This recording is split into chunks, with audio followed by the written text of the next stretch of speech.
Hi, welcome to Boise Cylinder Head's YouTube channel. I'm Derek, and today we're going to be going over some 7.3 Ford diesel cylinder heads. We got two of them in here off the same engine.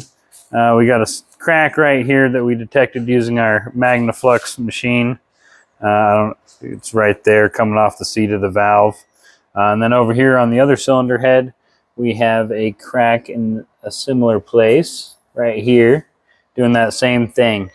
So what we've gone ahead and done is, instead of sourcing some castings that we can rebuild, we went to a parts store and ordered in a set of rebuilt castings. And so going over these castings, we're swapping over the parts, looking them all over, and we noticed that there's huge cracks on the rebuilt cylinder heads.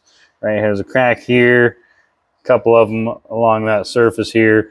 It cracks all the way down through here, and what's happened is, at least I'm guessing what's happened is that somebody's dropped the cylinder head right here. These are really heavy cast iron cylinder heads, and somebody had to have dropped that at the factory where they rebuilt it, and it just dented that thing in there. And luckily we caught it, because if you installed that cylinder head with those kind of cracks on, it's just going to have massive leaks and massive issues. So again, we're going to have to send these back and try a different route.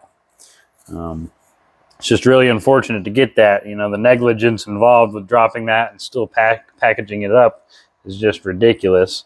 But that's one of the reasons that when we get these heads, we go over them with a fine-tooth comb and verify that everything's up to par, because a lot of times it isn't. So anyways, that's our video for today. I hope you liked it. If you did, subscribe and hit that like button, and hit that bell notification button as well if you want notifications for all our videos.